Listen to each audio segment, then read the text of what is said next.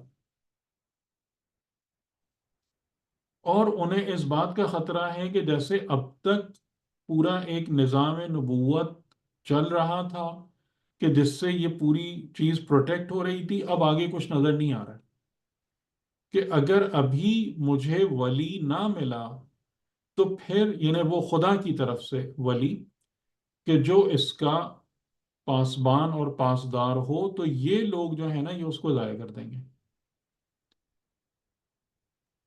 یہ چیز ہمارے یہاں جب ہم بیوی کا کہتے ہیں کہ حق وراثت میں لینے کے لیے، تو اس آیت کو بھی کوٹ کیا جاتا ہے، اور وہ تو obviously باقی مطلب فدق کا تھا، تو وہ تو ایک ظاہری دنیاوی وہ تھی. تو جی اس کانٹیکسٹ میں اگر دیکھا جائے تو لگتا ہے کہ یہ دنیاوی اس کی بھی بات ہو رہی ہے، ساتھ ساتھ مطلب پتہ نہیں، مطلب ظاہراً کیونکہ اگلا جو فقرہ ہے نا وہ تو اس کو وہ کر رہا ہے نا، کلیریفائی کر رہا ہے کہ انہیں کیا چاہیے. جی یرثنی و یرث من آل یعقوب، تو یہ تو اس بات کو کلیریفائی کر رہا ہے کہ آل یعقوب کا جو ورثہ ہے وہ مال اور وہ تھوڑی ہے، جی مال و جائیداد تھوڑی ہے. جی السلام علیکم حیدر بھائی. جی وعلیکم السلام. جی جی، بس میں ایک سوال یہ پوچھنا چاہ رہا تھا کہ جیسے وہ نظام مادیت کی آپ بات کر رہے تھے اور ہم، ایک نظام خدا، تو یہ رولز نہیں بریک ہو رہے ہیں؟ مطلب وہ نظام ہی الگ ہے جو نظام مادیت ہے، ایسے جیسے حضرت عیسیٰ کی ولادت اور یہ حضرت زکریا کا اس طرح سے ہم، دعا کرنا کہ 5 منٹ، یہ کوئی رول ایسے جیسے ہماری نظر میں تو کہ ایسے رول بریک ہو رہا ہے ایک نارمل رول، لیکن وہ بالکل ہی الگ نہیں نظام ہے اور ہم نہیں، رول نہیں بریک ہو رہا کہیں بھی. مطلب نظام مادیت سے اوپر کی بات ہے یہ جو ہماری ہاں جہاں تک سوچ ہے. بالکل بالکل بالکل، یعنی کہ خدا کا جو پورا نظام ہے وہ فرش سے لے کر عرش تک کا نظام ہے، ٹھیک ہے، اور جتنے بھی مطلب ورلڈز ہیں، یہ یونیورسز ہیں کہ جو ایک کے ایک اندر ہیں، یعنی جیسے میٹیریل ورلڈ ہے، اس کا پورا ایک نظام ہے، ٹھیک ہے، لیکن اس میٹیریل ورلڈ کے اوپر مثال کے طور پر عالم برزخ ہے. عالم برزخ کہاں پر ہے؟ جو میٹیریل ورلڈ کے اوپر ہے، جی جی اس سے ہائر لیول پر ہے. تو ہائر لیول پر ہونے کا مطلب یہ ہے کہ اگر کسی کے ہاتھ میں برزخی قوت ہوگی تو وہ in addition to material power یا سسٹم ہوگا. جی یعنی اس کے پاس میٹیریل نظام بھی، یعنی جیسے اس کی ایک مثال ہم یہاں بھی دیکھ سکتے ہیں کہ یعنی خدا نے اس کو جو ہے 4 لیئرز میں رکھا ہے میٹیریل سسٹم کو. ایک نان اینیمیٹ ہے جن کو ہم کہتے ہیں جمادات، ایک پلانٹس ہیں نباتات، ایک حیوانات ہیں جنرل اینیملز، اور پھر اس کے اوپر انسان ہے.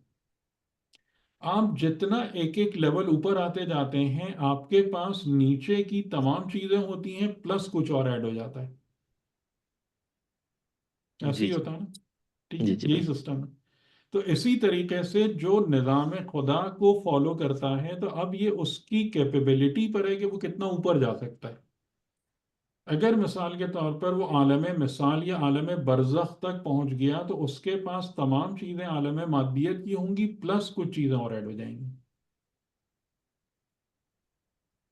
بالکل ٹھیک ہے، یہ نہیں جیسے ائمہ کے حوالے سے جو واقعات ہیں آپ اس کو اگر اس طریقے سے سوچیں نا تو اٹ میکس پرفیکٹ سینس. اور بلکہ وہ میں نے سنایا بھی تھا امام علی علیہ السلام کا باب خیبر کے بعد کا جملہ، یاد ہے آپ میں سے کسی کو؟ جو آپ نے ایک صحابی کو اپنے خط لکھا تھا، آئی تھنک سہیل بن حنیف کو، یاد ہے؟ نہیں ابھی. کسی کو بھی یاد ہے؟ سلمان کو یاد ہے؟ نہیں سر. نہیں، کہ خدا کی قسم ما قلعت باب خیبر، میں نے خیبر کے دروازے کو نہیں سر کیا یا اکھاڑا جی یا جی جی فتح یاد آ کیا. گیا. ہم؟ ہم؟ صحیح. مطلب رب کی کیسے؟ طاقت. ہاں، کیسے نہیں اس دروازے کو کیسے نہیں اکھاڑا کہ بے حرکت، لا بے حرکت غذائیت ولا بقوت جسدیت، اس دروازے کو اکھاڑنے میں نہ جسد بدن کی طاقت استعمال ہوئی، نہ وہ قوت جو غذا کی حرکت سے پیدا ہوتی ہے. ٹھیک، لیکن میں نے اید تو بقوت ملکوتیت، لیکن میں نے اس ملکوتی قوت کی مدد لی، وَنَفْسٍ بِنُورِ رَبِّهَا مُضِيئَةٍ، اور اس نفس کی جسے اس کے رب کے نور نے روشن کر دیا تھا. صحیح. تو اب اگر آپ اس نظام سے وابستہ ہو گئے، ملکوتی قوتوں کے یا نفس کی پاکیزگی اس حد تک جائے کہ نور رب کا حامل ہو جائے، تو پھر آپ یہ سارے کام کر سکتے ہیں جو دنیا کی نظر میں کیا ہیں، معجزہ ہیں. لیکن کیا یہ آؤٹ آف سسٹم ہے؟ امام علی علیہ السلام خود بتا رہے ہیں آؤٹ آف سسٹم نہیں ہے. ٹھیک ہے، کلیئر ہو گئی بات؟ اور یہی شاید وہ جو ہے علم من الکتاب جو آصف بن ہاں برقیہ ہاں ہاں ہاں، جو اس میں پڑھ رہے تھے ہم کہ علم من الکتاب. جی، لیکن علم من الکتاب ملے گا کس کو؟ لا یمسہ الا المطہرون. کتاب کو مس نہیں کرتے مگر جن کو جو پاک ہو گئے، نہیں، جن کو پاک کر دیا گیا.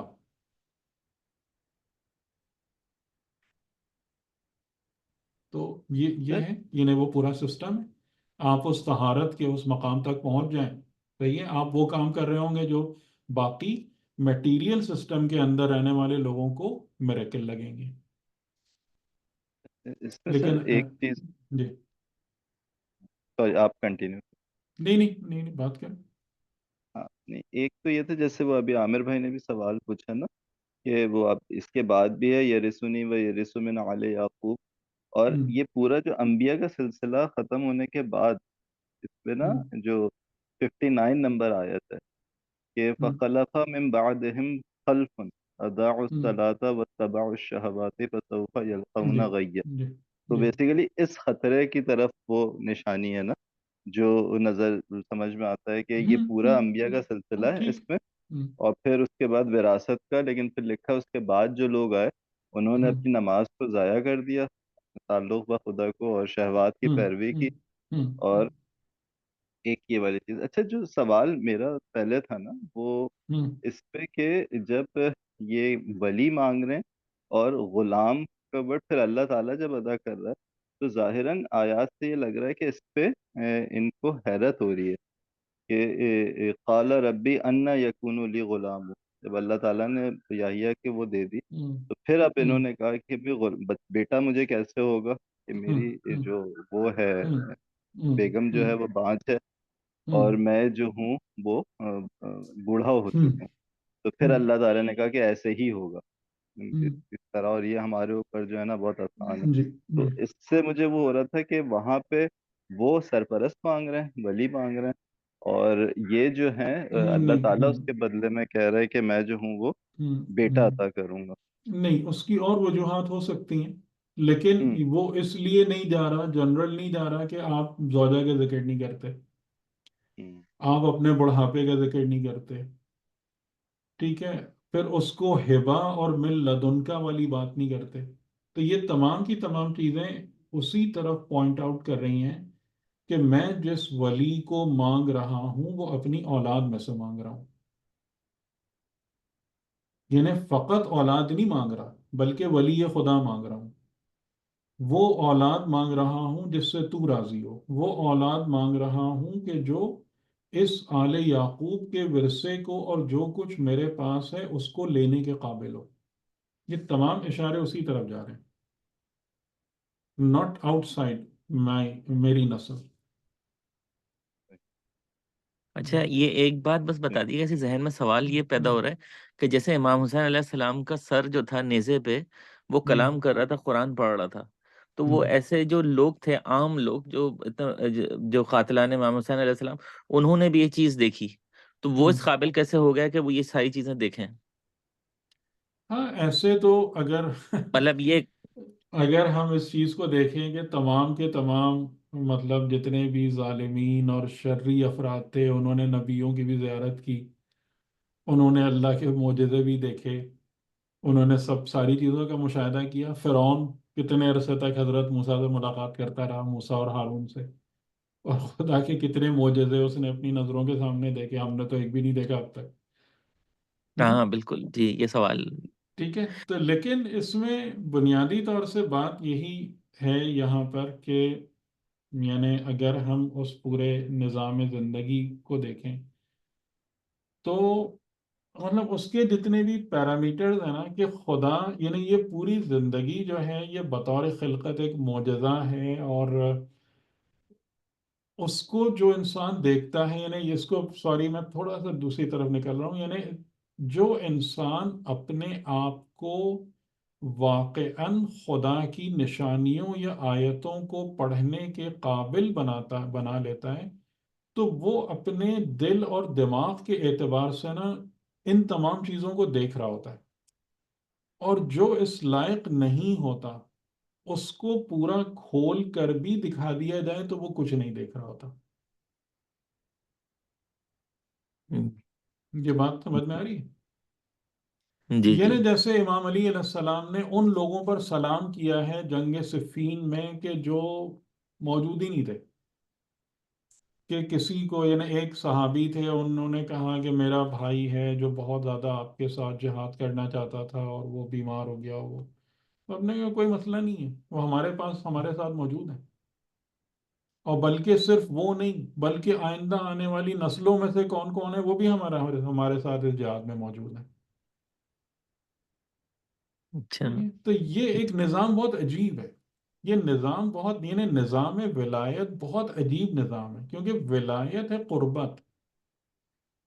جس نفس کو بھی دوسرے نفس کے ساتھ قربت حاصل ہو گئی ہے نا، وہ اس کی تمام چیزوں میں شامل ہے، موجود ہے۔ چاہے کہ وہ پاسٹ کے ایونٹس ہوں، ہاں، پاس فیوچر سے فرق نہیں پڑتا، دنیا کے ٹائم اس کی رکاوٹ نہیں ہے۔ مطلب ہم اپنی کوشش کرتے رہیں اور مر جائیں اور امام زمانہ کا ظہور ہمارے بعد ہو اور ہاں، ہماری کوششیں ہاں، رہیں تو ہم اس میں شامل رہیں گے۔ بالکل شامل ہے، بلکہ ہم اگر واقعاً اس نظام ولایت سے وابستہ ہیں تو ہم 11 اماموں اور سارے انبیاء کے ساتھ بھی شامل ہیں۔ اور میں یہ بات مطلب آپ لوگوں کے حوالے سے بھی میں امید کرتا ہوں کہ یہ چیز ہوگی کہ آپ جب قرآن کے واقعات پڑھیں گے یا جیسے ہم پڑھ رہے ہیں تو ہمیں یہ فیل ہوتا ہے کہ میں اس جگہ پہ موجود ہوں، میں اس چیز کا حصہ ہوں، میں اس سے الگ نہیں ہوں، میں ایک کہانی نہیں پڑھ رہا ہوں، میں اس سے الگ نہیں ہوں بلکہ میں اس میں شامل ہوں۔ یعنی اللہ کرے آپ کو یہ چیز فیل ہوتی ہو کہ جیسے بہت بہت پہلے جو ہے نا، مجھے یاد آتا ہے کہ میں نے زیادہ نہیں کیے یہ اس طریقے کے اعمال شب قدر وغیرہ، لیکن ایک دفعہ میں آغا جعفر صاحب کے اس پہ گیا تھا بہت پہلے، جو ان کے گھر پہ 23ویں کی رات کو دعائیں مکارم الاخلاق پڑھی جا رہی تھی، اور اس وقت مجھے یہ بہت عجیب سا احساس ہوا تھا کہ یہ جو امام سجاد علیہ السلام نے یہ دعا کس وقت اور کہاں بیٹھ کر کس ماحول میں پڑھی ہوگی، اس چیز کو 1300 سال سے زیادہ کا عرصہ گزر گیا، وہ الفاظ کس طریقے سے ٹریول کیے اوور دا ایجز، اور پھر وہ الفاظ آج میرے سامنے آ رہے ہیں، اور مجھے یہ فیل ہو رہا ہے کہ جیسے یہ میرے دل کی آواز ہے۔ یہ کیسے ہو رہا ہے؟ ٹھیک، تو یہ نظام ولایت بہت عجیب چیز ہے، خدا توفیق دے ہم سب کو کہ ہم واقعا اس سے جڑ جائیں۔ انشاءاللہ۔ انشاءاللہ۔ ٹھیک ہے، تو اب اس کو میں بات کنکلوڈ کر دیتا ہوں کہ آخری جملہ، کہ یہاں پر جو حضرت زکریا علیہ السلام کے جو جملوں کو قرآن کریم نے نقل کیا ہے، یہ در حقیقت اپنی حاجت پیش کرنے کا سلیقہ اور پوری ٹیمپلٹ ہم کو بنا کر دی ہے، کہ ہم بھی جب اپنے، یعنی اس سے ایک چیز ہم کو سمجھ میں آ رہی ہے کہ ہمیں خدا کی بارگاہ میں، جیسے کہتے ہیں نا، پوری فائل بنا کے، کیس بنا کے جانا چاہیے پراپر وے میں، کہ ایسا نہیں ہو کہ بس ہم گئے اور جا کے بس شروع کر دیں، یا اللہ مجھے یہ چاہیے، مجھے وہ چاہیے، مجھے وہ دے دیں، جو ہمارا عام طور سے طریقہ ہوتا ہے. یہ اس طریقے سے بات نہیں ہوتی. اور پھر وہی چیز، ہر چیز ایک نظام کے تحت ہے، ہر چیز ایک سسٹم کے تحت ہے. کہ اگر ہم اپنی کسی حاجت کو یا سوال کو خدا کی بارگاہ میں پیش کرنا چاہتے ہیں، تو ہماری سب سے پہلی ایفرٹ کیا ہونا چاہیے؟ کہ وہ سوال دعا بن جائے، وہ سوال بطور دعا پیش ہو خدا کی بارگاہ میں، نہ کہ بطور سوال. کیوں؟ اس لیے کہ خدا نے دعا کی قبولیت کا حتماً وعدہ کیا ہے، دعا کبھی بھی رد نہیں ہوگی. ٹھیک ہے، سوال کے بارے میں کہا ہے انی قریب ہوں، دعا کو کہا ہے اجیب دعوت الداعی اذا دعانی. اور اس میں ہمیں ہمیشہ کس کو پیش نظر رکھنا ہے؟ یعنی سب سے پہلے کیا چیز آئے؟ رب کا ذکر، رب کا اسم، کیونکہ اصل وہ ہے، ہم نہیں ہیں. اور اس کے بعد جب ہمارا ذکر آئے تو بطور عاجزی اور فقیری آئے، کہ ہم سراپا عجز و فقر ہیں تیری بارگاہ میں، اور اس سے زیادہ کوئی ہماری حیثیت نہیں ہے. ٹھیک. اور پھر اس کے بعد وہ تعلق بیان ہو، کہ میں جس تعلق سے تیرے بارگاہ میں آیا ہوں، تو میں اس تعلق کو لے کر نہیں آیا ہوں کہ جی میں مومن ہوں، میں متقی ہوں. یہاں پر حضرت زکریا کا کوئی جملہ آپ دیکھ رہے ہیں کہ میں تیرا پیغمبر ہوں اس لیے دعا کر رہا ہوں، یا میں تیرا ولی ہوں اس لیے مجھے ولی دے دے. ہم؟ نہیں، بتائیں. اپنا کوئی اسٹیٹس کچھ بھی نہیں، کوئی چیز آپ نہیں غور بڑھ کر رہا. رہے ہیں اس بات پہ؟ اپنی بارے میں بات کی تو کیا کی؟ عاجزی اور فقر کے سوا کوئی دوسرا ذکر نہیں ہے اپنا. اور وہ تعلق کے، یعنی تیری رحمت آلریڈی میری زندگی میں اتنی زیادہ ہے، اور میں اتنا ایکسپیرینس کر چکا ہوں کہ میں جب بھی تیری بارگاہ میں آیا ہوں دعا لے کر، کبھی نامراد نہیں لوٹا. تو یہ کبھی بدبخت نہیں ہوا. اور پھر اس کے بعد آپ جو ہے نا اپنا پورا پراپر کیس بنائیں. آپ ایک چیز کو مانگ رہے ہیں تو کیوں مانگ رہے ہیں؟ ریزن کیا ہے؟ کہ آپ اس کو ڈیزرو کرتے ہیں کہ آپ کو وہ بات دی جائے، آپ کو وہ چیز عطا ہو؟ آپ کا اپنا ریزن کیا ہے؟ کیوں ملے آپ کو؟ ٹھیک. تو انہوں نے اس کا پراپر ریزننگ بیان کی اس کے بعد، کہ یہ مسئلہ ہے کہ تو نے مجھے جو ورثہ انبیاء اور نبوت عطا کیا ہے، مجھے اس کا خطرہ لگ رہا ہے. کیونکہ ارد گرد میرے اہل ولایت میں اس وقت جتنے بھی لوگ ہیں وہ نالائق ہیں، نااہل ہیں کہ یہ ورثہ میں ان کے حوالے کروں یا وہ اس کی حفاظت کریں. پھر اس کے بعد اپنے کیس کا پوائنٹ نمبر 2 کیا ہے؟ کہ مجھے ایک وارث چاہیے، اور بہترین وارث اولاد اور ذریت میں سے، لیکن میری زوجہ باندھ ہے، مجھے اس کے عطا ہونے کے یا اس کے حاصل ہونے کے جو مادی وسائل ہیں وہ بند ہو چکے ہیں. تو پس کیا کریں؟ آپ اب ہبا کر دیں، بخش دیں.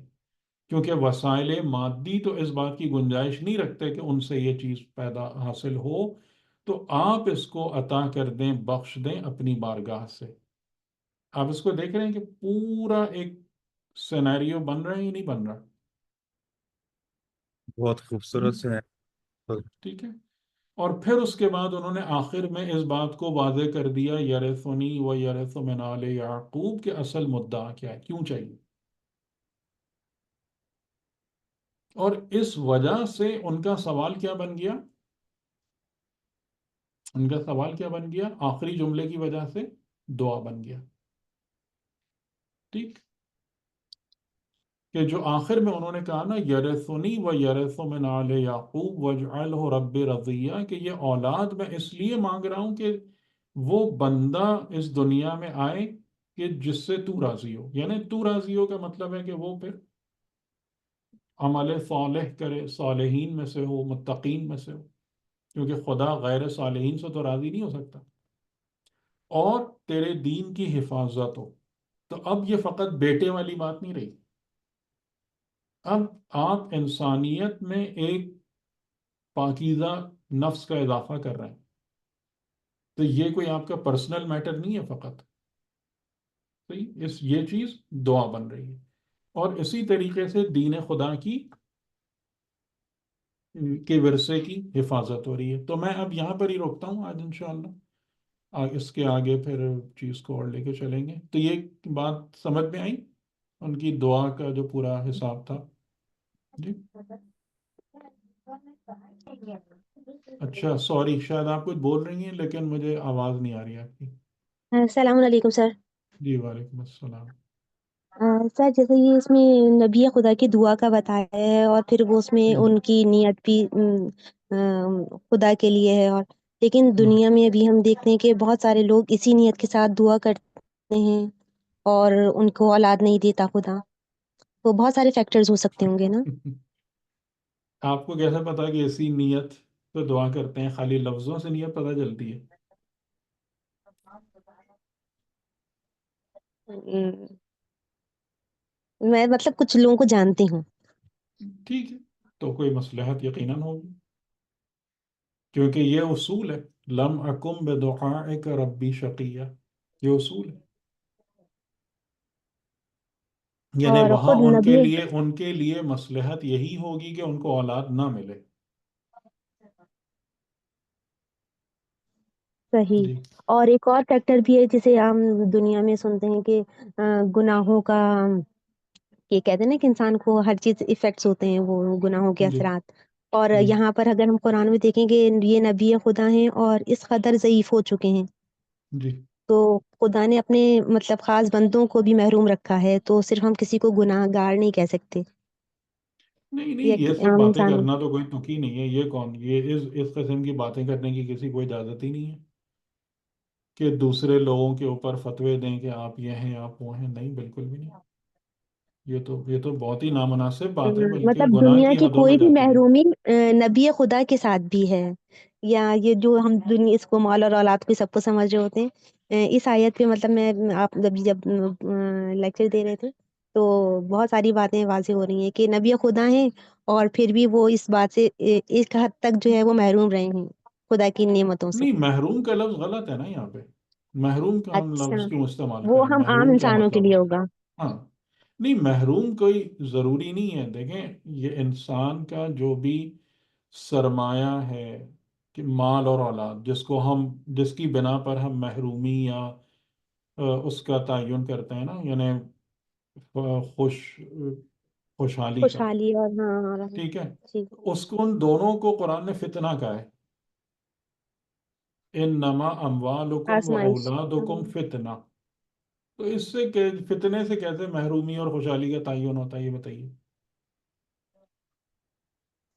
صحیح. تو وہ معاشرتی یہ لحاظ سے بہت زیادہ یہ لفظی گہری غلط ہے. سوچیں ہیں. جی. لفظی غلط ہے یہ، اس کا استعمال. اور جو میں مثال بہت زیادہ دے چکا ہوں، کئی دفعہ میں نے دہرایا ہے کہ جناب ابو ذر ہیں. آپ ان کی زندگی دیکھیں، آپ ان کا اینڈ دیکھیں، تو ہمارے لاجک کے لحاظ سے تو وہ بیچارے بڑے ہی محروم انسان تھے، بڑے ہی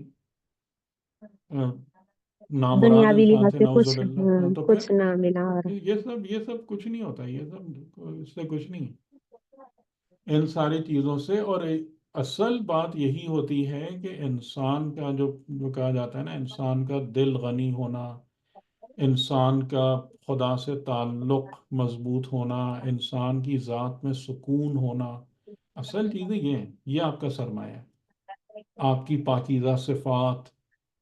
اور پھر لوگوں کے دلوں میں آپ کی عزت، آپ کی محبت، آپ کی نیک نامی، دنیا سے جانے کے بعد آپ کا اچھا ذکر باقی رہ جانا، یہ سب سرمایہ ہے انسان کا. یہ اتنے اتنے اتنے لوگ جو اتنی اتنی اولاد اور مال لے کے بیٹھے ہوئے ہیں، آپ کے خیال میں سب بڑے آسودہ اور بڑے زبردست حال میں؟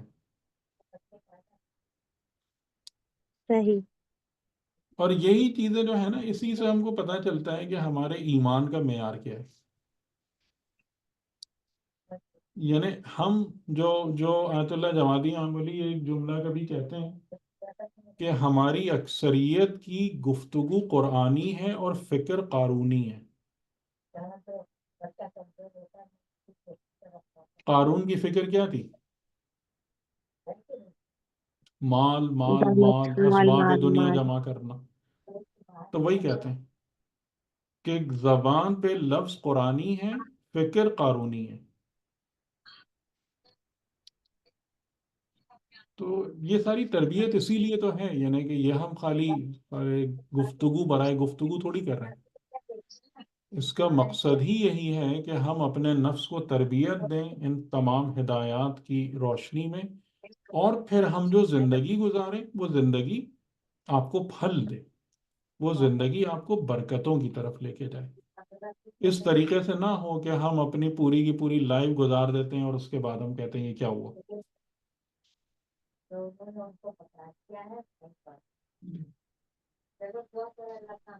اور اس سے ریلیٹ کرتے ہوئے مجھے ایک واقعہ بھی یاد آ گیا.